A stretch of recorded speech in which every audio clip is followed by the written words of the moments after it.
श्री स्वामी समर्थ. नमस्कार मंडळी, स्वागत आहे तुमचे माझ्या यूट्यूब चॅनलवरती. आजचा दिवस तुम्हाला खूप छान सुखाचा आनंदाचा जाऊ हीच मी स्वामींच्या चरणी प्रार्थना करते आणि आज या नवीन व्हिडिओला सुरुवात करते. येत्या 31 मार्चला स्वामी महाराजांचा प्रकट दिन आहे.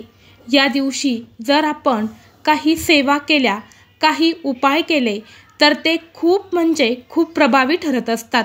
कारण की या काळामध्ये दत्ततत्व हे 1000 पटीने कार्यरत असतं. त्यामुळे आपण या काळामध्ये सेवा करत असतो.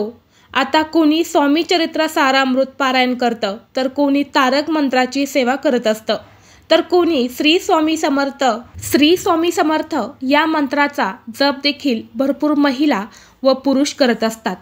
प्रत्येक जण प्रत्येकाच्या आवडीनुसार आणि वेळेनुसार सेवा या करत असतात.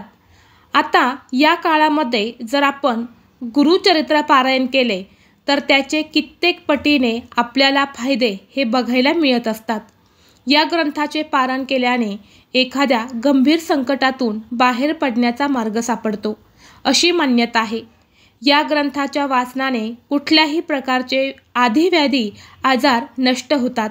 याने मनुष्य दुःखमुक्त होतो. घरामध्ये गुरुचरित्र वाचल्याने नकारात्मक वातावरण नाहीसं होतं आणि आनंद, चैतन्य व प्रसन्नता निर्माण होते. पितृदोष व वास्तुदोष यावरती उपाय म्हणून गुरुचरित्र पारायण केल्यास प्रभावी अनुभव येतात. विशिष्ट समस्यांवर जसे लग्न, शिक्षण, करिअर, आरोग्य यामध्ये येत असणाऱ्या अडचणींवर गुरुचरित्र वाचन केल्यास सकारात्मक अनुभव येतो. आपल्या कुंडलीतील ग्रह, नक्षत्र, पितृदोष, प्रारब्ध दोष यावर गुरुचरित्र एक रामबाण उपाय असल्याचे जाणकार सांगतात. आता प्रत्येकालाच इच्छा असते की गुरुचरित्र पारायण करावे, पण घरामध्ये लहान बाळ असतं किंवा आपल्याला इतरही काही कामासाठी बाहेर जावं लागतं. ऑफिस असेल किंवा इतर काही कामं असतील किंवा घरामध्ये असे काही व्यक्ती असतात की ते मांसाहार करतात किंवा इतरही काही अडथळे असतात. त्यामुळे आपल्याला गुरुचरित्र पारायण करणे शक्य होत नाही. तर आपल्याला या स्वामी महाराजांच्या प्रकट दिनापर्यंत गुरुचरित्र पारायण करणं शक्य नसेल तर आपण गुरुचरित्रातील एक अध्याय पठण करायचा आहे की ज्यामुळे आपल्याला स्वामी महाराजांचा, दत्त महाराजांचा आशीर्वाद हा प्राप्त होईल व आपल्या आयुष्यातील सर्व संकट, अडचणी, अडथळे हे नक्कीच दूर होण्यास मदत होईल. तसेच आपली जी काही इच्छा आहे, मनोकामना आहे, तर ती देखील पूर्ण होईल. तर कोणता अध्याय वाचावा, तसेच कोणत्या सेवा कराव्यात, सर्व नियम पाळणे गरजेचे आहे का, याबद्दलची सर्व माहिती आज आपण या व्हिडिओमधून जाणून घेणार आहेत. त्यामुळे तुम्ही हा व्हिडिओ स्किप न करता शेवटपर्यंत नक्की पहा. चॅनलवरती नवीन असाल तर सबस्क्राईब करा आणि असेच माहितीपूर्व नवनवीन व्हिडिओ पाहण्यासाठी बेल आयकॉनला प्रेस करा आणि कमेंट बॉक्समध्ये श्री स्वामी समर्थ किंवा श्री गुरुदेव दत्त लिहायला अजिबात विसरू नका. खरं सांगायचं झालं तर सर्वात मोठी स्वामी सेवा म्हणजे दुःखात असणाऱ्याला स्वामी मार्ग दाखवणे. कारण त्याने एकदा स्वामी महाराजांना मांडलं की त्याच्या पुढच्या संपूर्ण आयुष्याची जबाबदारी स्वामी महाराज घेतात आणि तो जेव्हा जेव्हा दुःखातून बाहेर पडतो तेव्हा त्याच्याही नकळत त्याचाच आत्मा तुम्हाला आशीर्वाद देऊन जातो. त्यामुळे स्वामी मार्ग दाखवणे हे देखील खूप महत्त्वाचे आहे. आता आपण अगदी ग्रंथाचे वाटप देखील करू शकता. मग स्वामी चरित्र सारामृत ग्रंथ असेल किंवा गुरुचरित्र पारायणाचा ग्रंथ असेल, तर आपण जे काही ग्रंथ आहे अशा व्यक्तीला आपण द्यायचे आहेत की ती व्यक्ती ते संपूर्णपणे वाचेल व त्यामुळे ती व्यक्ती दुःखातून नक्कीच मुक्त होईल. आपण जर त्या व्यक्तीला तो ग्रंथ दिला आणि त्या व्यक्तीने जर तो पूर्ण वाचला तरी पण आपल्याला त्याचे फळ हे मिळत असते. तर ही स्वामी सेवा देखील तुम्ही नक्की करू शकता. आता आपल्याला ही सेवा कधीपासून करायची आहेत, जेव्हापासून तुम्हाला वेळ मिळेल, अगदी 21 मार्चपासून किंवा 25 मार्चपासून जेव्हा वेळ मिळेल तेव्हा तुम्ही या सेवेला सुरुवात करू शकता. फक्त दिवसभरामध्ये कधीही पठण केलं तरी पण चालेल, फक्त दुपारी 12 ते 12:30ची जी काही वेळ आहे त्या वेळेमध्ये आपल्याला ही सेवा करायची नाही, कारण की ही वेळ दत्त महाराजांच्या भिक्षेची वेळ असते. त्यामुळे ती वेळ सोडून आपण कोणत्याही वेळेमध्ये सेवा करू शकता. फक्त सुतक असेल किंवा मासिक धर्म असेल तर या काळामध्ये आपल्याला ती सेवा करायची नाही. तसेच घरामध्ये मांसाहार हा वर्ज्य करायचा आहे. आता भरपूर वेळा आपल्या घरामध्ये असे काही व्यक्ती असतात की ते मांसाहार हा करत असतात. ते आपलं काहीच ऐकत नाही. तर मग अशा वेळेस आपण स्वामी सेवा बंद करायची का? तर आपण स्वामी सेवा बंद करायची नाही, तर आपण घरामध्ये गोमूत्र शिंपडायचं आहे आणि परत सेवेला सुरुवात करायची आहे. कारण की आपण आपल्या पद्धतीने सेवा ही करत राहायची आहे.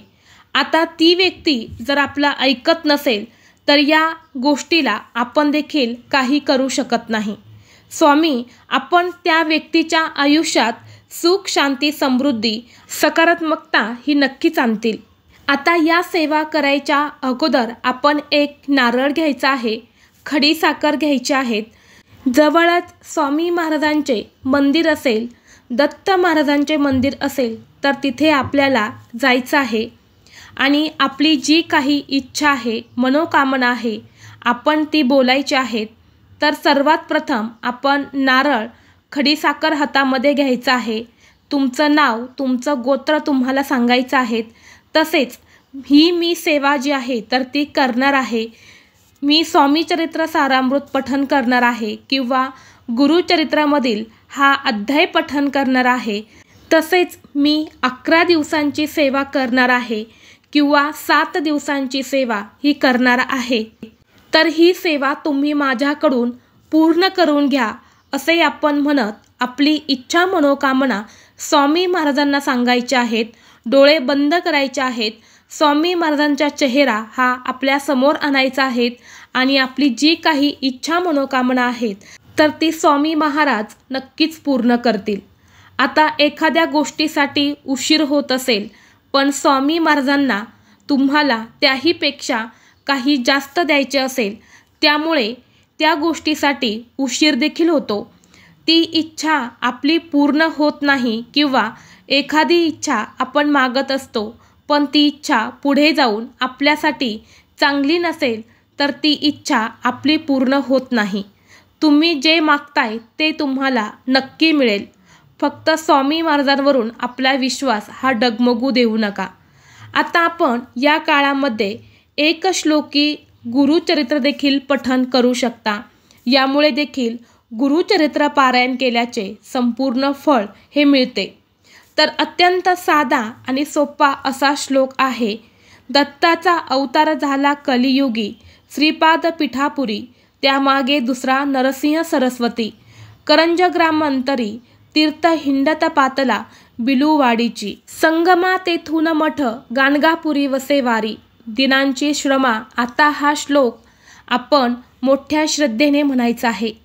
आता हा श्लोक म्हणत असताना पहिल्यांदी देवघरामध्ये एक दिवा प्रज्वलित करायचा आहे आणि त्यानंतर आपण या सेवेला सुरुवात करायची आहे.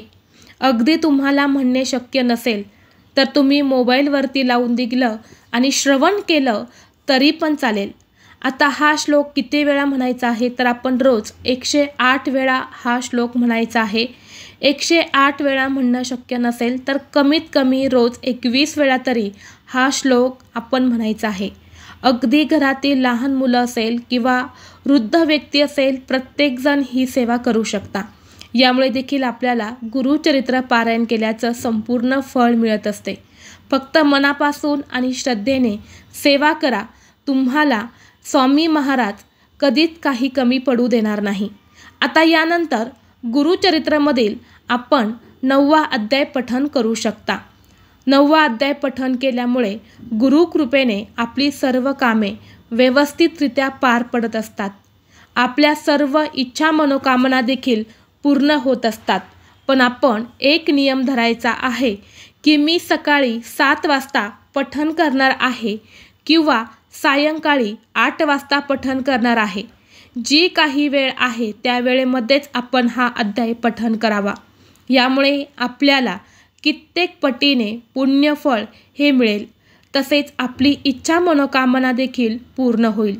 तसेच देवघरामध्ये एक दिवा प्रज्वलित करावा. एक तांब्या भरून पाणी देखील जवळ ठेवायचं आहे.